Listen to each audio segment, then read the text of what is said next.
Ek dink as ek vanoggend by 90% van almal wat vanoggend hierso sit, 'n 1-tot-1 gesprek het, en ek vra vir die volgende vraag, is hy jou Here en jou verlosser? Dink ek sal 90% ja sê.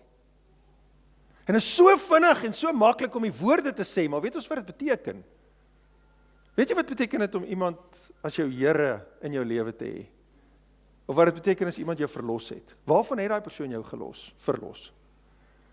Om te sê iemand is jou Here beteken ek het die beheer van my lewe oorgegee en ek is nou 'n slaaf van die een wie my Here is. Hy is nou in beheer en hy slaan die gitaar in my lewe. En hy het my verlos van alles wat ek dink was goed vir my.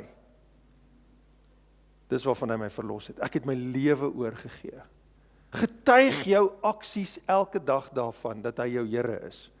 Of drink jy jouself nog steeds dronk? Want dit verlos my. En ek is in beheer van my lewe, ek kan maak wat ek wil. Gebruik jy nog steeds jou verslawingsmiddels? Sit jy nog steeds voor die TV en hoop iets goeds gaan uitkom net om my bietjie te laat ontspan, dat ek net beter voel oor my lewe? Dis baie maklik om te sê hy is my Here en hy is my verlosser. Wanneer dit saak maak is wanneer jy daarna gryp om jouself te verlos en jy dink jy's in beheer. Want dis wat dit beteken om te sê hy is my Here en hy is my verlosser. En 'n mens praat makliker as dat 'n mens dit doen in jou lewe. 6 dae later het Jesus vir Petrus en Jakobus en Johannes saamgeneem en hulle op 'n hoë berg gebring waar hulle heeltemal alleen was. Toe het sy voorkoms voor hulle verander en sy klere het blink geword, spierwit soos niemand op aarde dit kon maak nie. Elia en Moses het toe aan hulle verskyn en met Jesus gestaan en praat. Toe sê Petrus vir Jesus, Rabbi, dis goed dat ons hier is. Laat ons 3 hutte bou. Een vir u, een vir Moses en een vir Elia. Hy het nie geweet wat hy sê nie. So verskrik was hy saam met al die ander.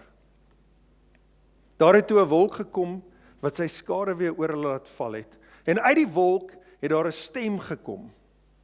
Dis my geliefde seun, luister na hom. En met eens toe hulle weer kyk, sien hulle niemand meer nie. Net Jesus alleen by hulle. Terwyl hulle van die berg afkom, het Jesus hulle 'n opdrag gegee om wat hulle gesien het vir niemand te vertel voordat die seun van die mens uit die dood het opgestaan het nie. Hulle het hulle toe aan hierdie opdrag gehou, maar onder mekaar geredeneer oor wat dit beteken as hy sê die seun van die mens uit die dood sal opstaan. Hulle vra hom toe, waarom sê die skrifgeleerdes dat Elia eers moet kom?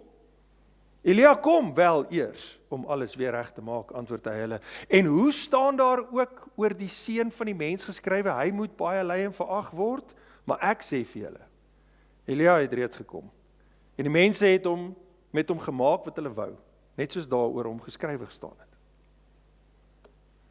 Ons is in 'n reeks wat ek getitel het Jesus Stories en vandag is ons in deel 32. Ons praat oor Jesus. Wie is Jesus? Ons kyk na sy woorde en sy werke en elke kerk se nommer 1 doel moet wees om mense aan Jesus voor te stel sodat hulle hom kan leer ken. Dis die visie van Kruispad. Dit gaan oor hom. Die Bybel is nie jou storie nie. Moenie jou situasie daar binne soek nie, moenie jou omstandighede daar binne soek nie, is God se storie. Jy leer nie jouself daar binne ken nie, jy leer God daar binne ken. Ek het dit al oor en oor gesê, ons sal nooit God in sy volheid ken nie, in hierdie liggaam, in hierdie wêreld nie, daar's meer. Hy is 'n skepper, ons is 'n skepsel. Ons ken nie eers die see ten volle nie, as mense nie, en hy het die see gemaak. Tog is daar hierdie arrogante mense wat dink met hulle eie redeneringsvermoë, kan ek op die plek kom waar ek kan dink, nee, God en alles rondom hom en wat die Bybel is belaglik. Die skepsel raak slimmer as die skepper. Ons kry daai versoeking baie gereeld in ons lewe op 'n daaglikse basis. Dis hoekom ons God nodig het om hom goed te ken. Sodat hy jou kan oorweldig met hoe heerlik hy is. Sodat hy jou kan wys wie hy is. As jy soveel moeite kan insit in jou lewe om God te leer ken as wat jy probeer moeite insit om te verstaan hoe alles in die lewe werk, sonder om hom te raadpleeg, gaan jy dalk agterkom, Christus, hy is dalk groter as wat ek gedink het. Hy is dalk groter as wat ek gedink het. God se wil vir jou lewe is dat jy hom sal ken bo enigiets anders in jou lewe. En dis hoekom ons in hierdie reeks is. Ons kyk na die woorde en die werke van Jesus, want hoe leer jy iemand ken? Jy kyk na wat hy sê en jy kyk na wat hy doen. En wat het Jesus gesê en wat het hy gedoen? Hy het gesê wat sy Vader gesê het en hy het gedoen wat sy Vader gedoen het. Bedoelende, hy het ons voorgestel in wie sy Pa is. Ons leer God ken deur die lewe van Jesus Christus. En dis wat ons in hierdie reeks doen. So as jy nou al enigs van die voriges gemis het, jy is welkom, is gratis en verniet op ons YouTube kanaal.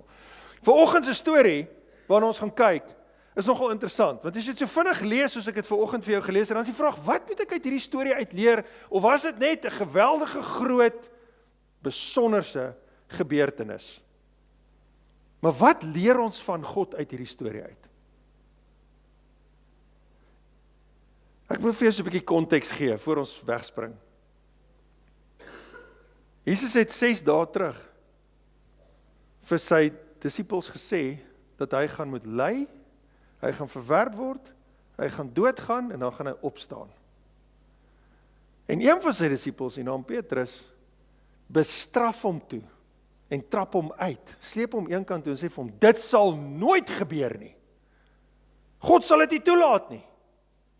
En Jesus se woorde aan hom was, gaan weg van my af, Satan. Jesus bestraf hom toe.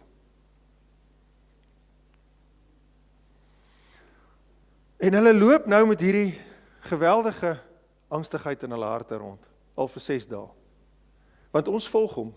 En as ons hom volg, ons is sy volgelinge, gaan ons dieselfde pad stap. Ons gaan ly, ons gaan verwerp word en ons gaan doodgaan. En dan gaan ons opstaan. Ons weet nie wat beteken nie opstaan nie, maar ons gaan ook daai 3 moet doen, in daai volgorde. So hulle leef met hierdie ongelooflike spanning nou in hulle lewe. So sien daai prentjie. En Jesus kies vir Johannes en Jakobus en vir Petrus om saam met hom te gaan na 'n hoë berg toe. So sien daai, hulle verstaan nog nie lekker wat Jesus gesê het nie. Hulle verstaan nog nie lekker dat Jesus moes sterf nie. Hulle is nie in God se prentjie vir die wêreld nie. Hulle sien nie wat God sien nie. En wat Jesus hierso doen is asof hy sy kinders werk toe vat. Het jy al ooit jou kinders werk toe gevat? Hulle het nie 'n klou waarmee jy besig is as jy daar kom nie. Hulle raak sommer aan die slaap op die grond terwyl jy werk. Gaan ons nou huis toe, pappa? Gaan ons nou huis toe, mamma? Nee, hulle wil net weer waai. Veral dit raak boring. Want hulle het nie 'n klou wat jy doen nie. Dit is min of meer dieselfde storie. Jesus vat sy kinders werk toe. 6 dae later het Jesus vir Petrus, Jakobus en Johannes saamgeneem en op 'n hoë berg gebring. Ons weet nie wat is hierdie hoë berg se naam nie. Daar was net een berg wat hoër uitstaan as al die ander in Galilea, maar daar's geen skrif wat bewys hulle was op daai berg nie. Maar Jesus het in die meeste van die tyd in daai area rondbeweeg. So hy vat vir Petrus, Jakobus en Johannes. Jakobus en Johannes was boeties en Petrus, dit was die eerste 3 disippels wat gekies is saam met Andreas, maar Andreas is Petrus se boetie. Hy was blykbaar toe nou nie daar nie. Ons weet nie regtig hoekom nie, maar wat ons wel weet van hierdie 3 is, hulle was Jesus se 3 baie naby aan Jesus. 3 baie naby disippels aan Jesus. En ons weet ook wat het Petrus en Johannes gedoen na Jesus se opstanding. So Jesus wou nou vir hulle 'n ander perspektief gee. Hy weet hulle is geboelie aan hulle binnekant met wat hy hulle vertel het, maar ek gaan julle iets wys.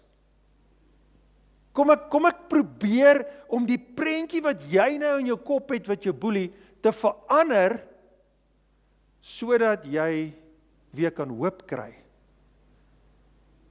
Ek dink hulle was baie wanhoopig geweest. Hulle het begin twyfel. En Jesus het gedink, kom ek vat julle, dan wys ek vir julle. Daar is 'n agter die skerms waarvan julle nie weet nie. Hulle was heeltemal alleen. Toe het hy sy voorkoms voor hulle oë verander.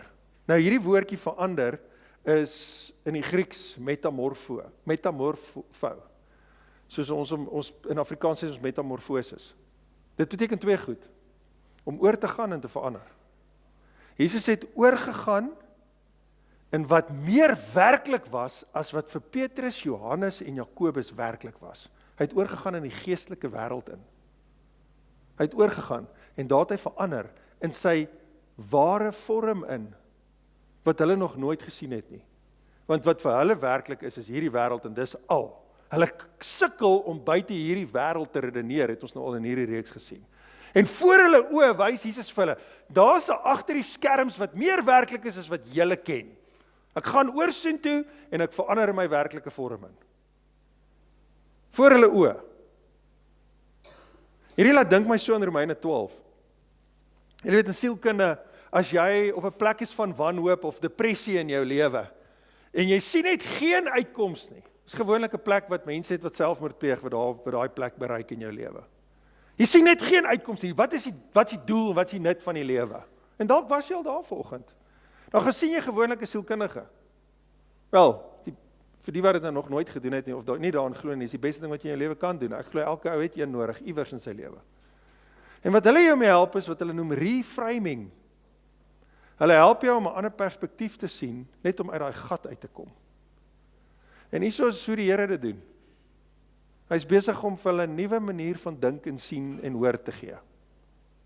Dit laat dink my aan Romeine 12, vers 2, wat sê, moenie aan hierdie sondige wêreld gelyk word nie, maar laat God jou denke vernuwe. Hy's besig om sy disippels se manier van dink te verander, deur wat nou voor hulle gebeur. Want dis wat God doen. Hoe nader ek aan hom kom, hoe beter ek hom leer ken, hoe meer ek moeite doen om hom te ken, te luister na wat hy sê en te kyk na wat hy gedoen het, ek dieselfde goed as hy begin sê en dieselfde goed begin doen as wat hy gedoen het. Hoe meer verander die manier hoe ek kyk na die lewe. En voor ek myself kry, ken ek myself nie eers meer nie. Dan het hy my nuut gemaak. Dan het hy my gevat presies waar hy my wil hê. Daar het sy voorkoms voor hulle oë verander. Sy gesig het begin straal soos die son en sy klere het wit geword soos die lig. Nou jy sal oplet dat ek het Lukas, Matteus en Markus in my storie hierso. Ek het net vir julle Markus in die begin gelees. Ek vat hulle in al drie gebeur, Lukas, Matteus, Markus, Lukas en Johannes. Gooi ons bymekaar en ons vat al die detail om die rykheid van hierdie storie uit te tap. So dis hoekom ek dit gedoen het. Sy gesig het begin straal soos die son en sy klere wit geword soos lig. En toe ek dit sien, toe dink ek aan twee stories. Jesus se gesig het begin straal soos die son. Waar het dit nou al gebeur? Dit het met Moses gebeur. Moses is op die berg en God het vir hom 'n opdrag gegee, lei my volk uit die land van slawerny uit in 'n beloofde land in wat ek vir hulle beplan het. Moses en God het 'n verskriklike goeie verhouding met mekaar gehad. Moses het baie tyd in die teenwoordigheid van die Here spandeer en hy kom op so 'n plek waar hy sê, maar Here, ek wil U nog beter leer ken. Wys vir my U heerlikheid. Wys vir my net U gesig. En God sê vir hom, as jy my gesig sien, gaan jy verseker doodgaan. Maar wat ek gaan doen is ek gaan 'n skeur in 'n rots maak. Ek gaan jou in daai skeur wegsteek en ek gaan by jou verby beweeg met my rug en dis wat ek vir jou kan wys. En Moses het die agterkant van God gevang. En toe hy van daai berg afkom met God se wette vir God se volk, wat eintlik vir hulle gewys het wie is God. Die wette van God wys vir die mens wie is God, en dit wys ook vir die mens dat hulle nie goed genoeg kan wees nie. En al daai wette volhou nie, 613 van hulle. Die wet was juist daar om vir my en jou te wys dat ons het 'n verlosser nodig. Hier kom Moses van die berg af met die wette vir die mense om vir hulle te wys, hierdie is God en ons is sondaars en hy is heilig en ons is onheilig. En Moses se gesig skyn soos die son dat niemand in sy gesig kan kyk nie. Hulle moes vir hom 'n lappie voor sy oë sit. Moses was 'n moslim vir 'n paar dae. Niemand kon sy oë sien nie, niemand kon in sy gesig kyk nie, hy moes 'n lappie dra. So het hy geskyn, maar die ding van Moses is, Moses se gesig het gereflekteer wie God is. Hy was nie die bron van die lig nie. En hier staan Jesus voor hulle en sy gesig is so wit soos die son, maar hy is die bron. Want elke disipel wat daar gestaan het, het geweet wie Moses was. En hulle het geweet hoekom het sy gesig geskyn. Maar God,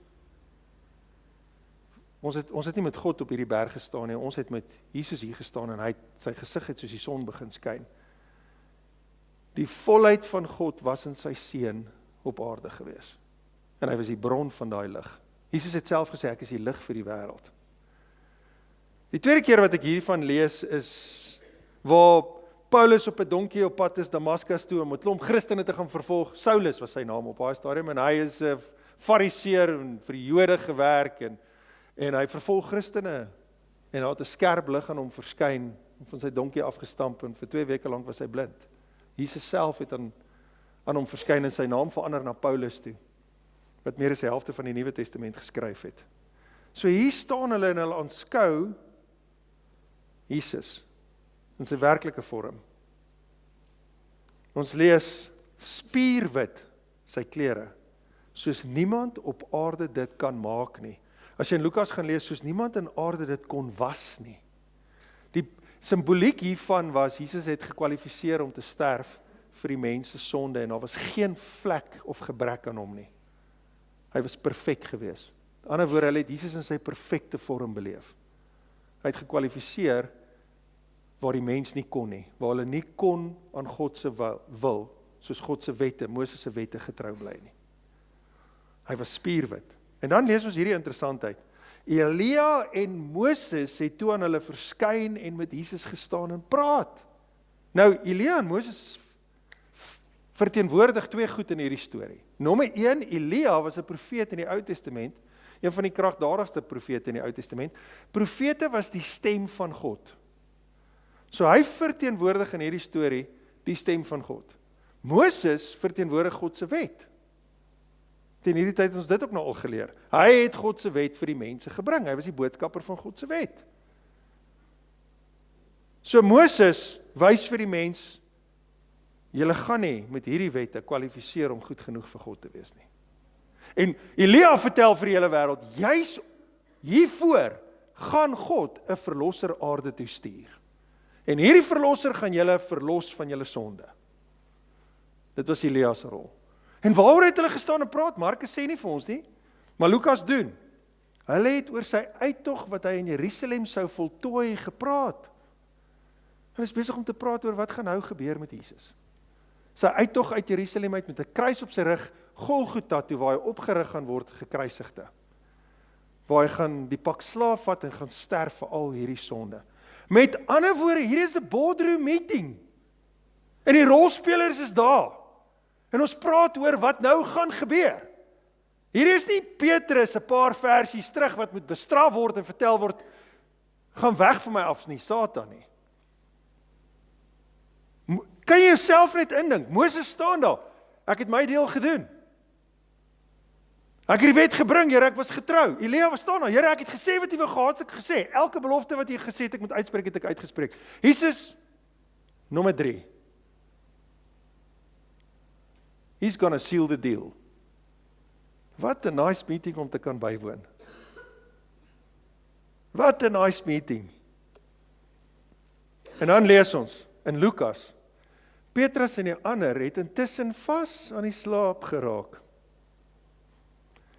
Hoe kry jy dit reg? Ons dit omdat hulle nie geweet het wat aangaan nie. En toe hulle wakker word, sien hulle die hemelse glans van Jesus en ook die 2 manne wat by hom staan. Vas aan die slaap. Hulle was nie by die meeting nie, hulle verstaan nie wat aangaan nie, want al hoe hulle redeneer is wêrelds. Hulle weet nie waarmee is God besig nie. Toe sê Petrus vir Jesus, Rabbi, dis goed dat ons hier is. Ek hou van hierdie. Ek hou van wat ek hier beleef. Ek hou van die teenwoordigheid van God. Ek hou van die volheid van God. Ek hou van wat ek sien. Ek hou net van alles. Laat ons 3 hutte bou. 1 vir u, 1 vir Moses en 1 vir Elia. En as ek van iets hou wat ek like, dan wil ek dit hê. En ek wil dit nou hê. Want dis hoe ons funksioneer. Wat nogal vir my interessant is, nee, hierdie staan in Markus. Petrus het Markus gedikteer. Petrus was nie geletterd nie. Baie van die ouens in die Bybeltyd was nie geletterd nie, hulle kon nie lees en skryf nie. Petrus was nie. Hy het eers later geletterd geraak. En wat hy gedoen het is, hy het vir Markus wat geletterd was, Markus skryf elke woord wat ek sê. En Markus het elke woord geskryf wat Petrus gesê het. En dis waar die boek Markus vandaan kom in jou Bybel. Met ander woorde, Petrus het van homself hier gepraat toe hy gesê het, hy het nie geweet wat hy sê nie. Ek het nie geweet wat ek sê nie, Markus. Ok, so ek sê maar net, hy het nie geweet nie. Ja, skryf, hy het nie geweet nie. Ander mense gaan dit lees. So verskrik was hy saam met die ander. Hulle het nie 'n klou gehad wat aangaan nie. Net soos wat jou kinders nie 'n klou het as jy saam met jou werk toe gaan en weet wat jy mee besig is nie. Terwyl Petrus nog praat, kom daar 'n wolk en gooi sy skare weer oor hulle. En die wolk hulle insluit, het die disippels bang geword. Nou hierdie wolk, die woord kan ook vertaal word as heerlikheid. Dis dieselfde wolk wat oor die tabernakel gekom het in die woestyn, in die tent tabernakel wat Moses moes gebou het vir al die Israeliete. Die wolk het na die allerheiligste toe gekom en God se heerlikheid was in die allerheiligste. Die vertaling vir dit is 'n vreeslike, belangrike, gewigtige gevoel wat jy kry in daai oomblik. Dit beskryf meer 'n belewenis as wat dit noodwendig net 'n woord is wat jy moet verstaan. God se heerlikheid het opgedaag in daai oomblik, in die vorm van 'n wolk, soos wat dit het in die Ou Testament, in daai oomblik. En dit het alles toegemaak, het almal toegetrek, so kon nie lekker sien nie, en die disippels het bang geword. Ons is skepsels en hy is die skepper, ons verstaan nie alles nie, ons sien net ten dele en ons weet net ten dele, maar hy weet alles. En as God opdaag, gaan jy dadelik bewus raak van die feit dat ek eintlik nie weet wat aangaan nie, maar God weet. Dat jy eintlik onheilig is en hy is heilig. En dit sal jy in 'n posisie sit van vrees. En 'n stem uit die wolk het gesê, dit is my geliefde seun oor wie ek my verheug. Luister na hom. Dis my geliefde seun in wie ek welbehae het. Luister na hom. Hierdie het 3 keer gebeur in die 4 evangelies, waar God self, God die Vader, uit die hemele uit met die mense gepraat het, dat hulle hom kon hoor. Die eerste keer was met Jesus se doop. Toe Jesus uit die water uitkom, gaan die wolke oopkom soos 'n duif op hom net. Dis my geliefde seun in wie ek welbehae het. Die tweede keer was hierdie keer. En die derde keer sal ons nog oor praat, was toe Lazarus uit die dood het opgewek is, het God ook, nadat Lazarus uit die dood het opgewek is, vir almal gesê, dit is my geliefde seun in wie ek welbehae het. Luister nou. 3 keer. Het jy al ooit gewonder, as God nou moet opdaag, en soos 'n wolk in hierdie plek moet intrek, wat sal hy vir jou sê? Wat sal hy vir ons sê? Hy gaan vandag vir ons nog steeds presies dieselfde sê as wat hy daai tyd vir daai ouens gesê het. Dis my geliefde seun in wie ek welbehae het. Luister na hom. Hy gaan nie vandag vir jou iets anders in jou oor fluister, behalwe dit wat hy reeds gedoen het, want hy het klaar vir jou alles gegee wat jy nodig het in sy seun Jesus Christus. Dis my geliefde seun in wie ek welbehae het. Luister na hom. En ons weet die disippels het gesukkel om vir Jesus te hoor. Ons weet hulle het gesukkel om te verstaan wat hy sê. Hulle het gesukkel om hom sommer net blindelings te vertrou. Alles moes eers sin maak. God self daag op en hy sê, luister. Maar hulle vang dit nie. Hulle kry dit nie lekker onder die knie nie. Jesus het na hulle toe gekom, daarna, en hulle aangeraak en gesê, staan op. Hulle het 10 teen en afgebuig grond toe, lees ons in Matteus, staan op en moenie bang wees nie. Hoe nice is dit? En met eens, toe hulle weer kyk, sien hulle niemand meer nie, net Jesus alleen by hulle. Ons is weer terug, daar waar ons was. Terwyl hulle van die berg afkom, het Jesus hulle opdrag gegee, om wat hulle gesien het, vir niemand te vertel, voordat die seun van die mens uit die doodheid opgestaan het nie. Hierdie is nie so belaglik om te dink nie. Jesus, hoekom mag ons nou hierdie nie vir niemand vertel nie? Dis eintlik heeltemal logies dat Jesus dit sou gesê het. Want almal sou net verder gedink het, o, Christus, hierdie ouens is regtig van hulle looitjie getik. Wat beteken dit? Jesus se eie disippels het nie eers verstaan wat hier aangaan nie. As hulle dit vir iemand moes oorvertel, sou hulle 10 teen 1 die grootste klomp nonsens vir mense vertel het. Hulle sou net kon vertel wat gebeur het, maar as iemand vir hulle gevra het, maar hoekom sou hulle net niks kon sê nie? So Jesus sê vir hulle, nie voordat ek opgestaan het uit die doodheid nie, moet dit nie vir iemand vertel nie. Julle het nog nie die volledige prentjie nie, so moenie probeer praat oor iets wat jy nie van weet nie, sê Jesus met ander woorde vir hulle. Moenie vir iemand daarvan vertel nie. Dan lees ons, hulle het toe aan hierdie opdrag gehou. OK, God het ook gesê ons moet na hom luister. So kom ons luister, kom ons sê niks. Net ons drie is ons geheim. Maar onder mekaar geredeneer oor wat dit beteken as hy sê dat die seun van die mens uit die dood sal opstaan. En toe ek dit lees, sien ek hierdie prentjie, nê? Ons het laasweek daaroor gepraat, hoe Jesus vir hulle gesê het, ek moet ly, ek moet verwerp word, en dan moet ek doodgaan, en dan gaan ek opstaan. En toe raak Petrus kwaad, want dit beteken as hy dit gaan deurgaan, en ons volg hom, gaan ons ook daardeur moet gaan. En ons weet wat beteken dit om te ly, en ons weet wat dit beteken om verwerp te word, en ons weet wat dit beteken om dood te wees. Wat's opstaan? Dis vreemd. Ek bedoel, hulle het tot op daai stadium nog nooit iemand uit die dood uit gesien opstaan nie. As jy dood is jy dood. Toe begin hulle wonder, OK, wat is hierdie ding van opstaan? En toe begin hulle dink aan die Ou Testamentiese profeseë, wat praat van die Messias wat gaan kom. So hulle begin dink aan, want hulle kon nie self lees nie, so hulle het nie al hierdie goeie self in die Ou Testament self gelees nie. Hulle het elke Sabbatdag na die sinagoge toe gegaan en gaan luister wat vir hulle voorgelees word. Hulle was ongeletterd. En nou begin hulle deur daai files gaan in hulle kop en hulle dink aan alles.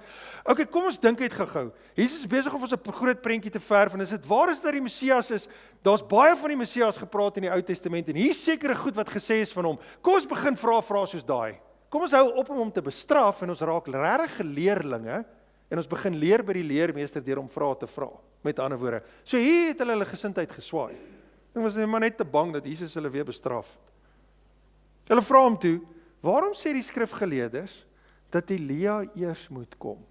Want Maleagi, die profeet Maleagi het gesê, die Messias gaan aarde toe kom, maar voor hy kom, gaan Elia eers terugkom aarde toe. Elia was die profeet wat lewendig van die aarde al weggeneem is. En hy gaan eers weer terugkom aarde toe. Jesus antwoord hulle en hy sê, ek kom wel om alles, Elia kom wel om alles weer reg te maak.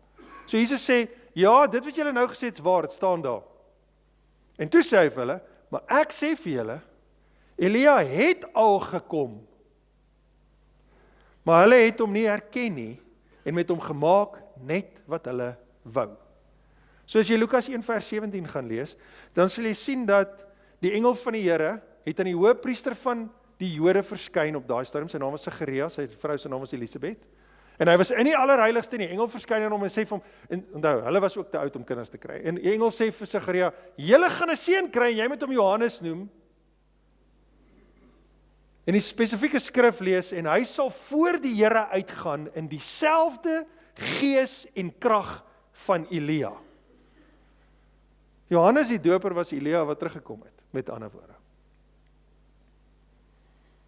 Jesus sê vir hulle, Elia was hier, julle het hom gemis. Almal het hom gemis, sê hy vir hulle.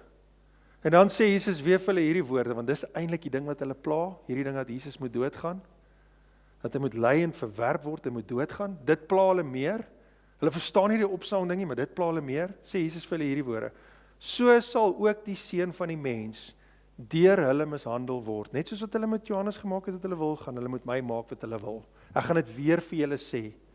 Maar onthou nou, ek het julle nou net gewys wie ek is. Ek het nou net vir julle behind the scenes en agter die skerms gewys, dat God is besig. En hy het met julle gepraat. Toe die disippels verstaan, dat hy met hulle van Johannes die Doper gepraat het.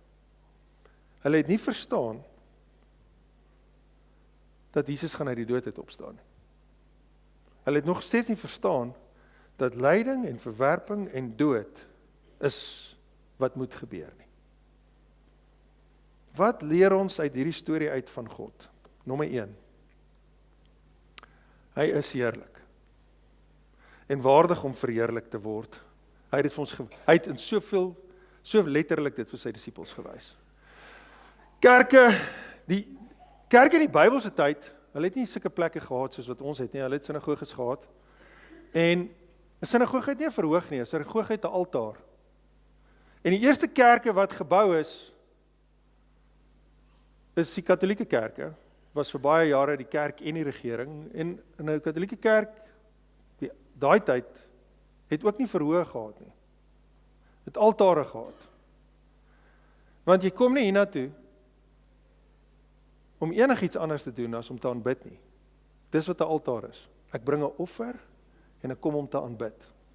'n Verhoog se simboliek is, ek kom om vermaak te word. Want dis wat jy op 'n verhoog doen. Ek is 'n groot fan van die altaar. Maar as jy vanoggend hierso sit, en die stoel is sag genoeg, en die temperatuur is net lekker hier binne, en dit wat ek vir jou sê, verstaan jy, en jy geniet die musiek, en jy sal weer kom, want dit was alles lekker, dan is jy vir die verkeerde rede hier.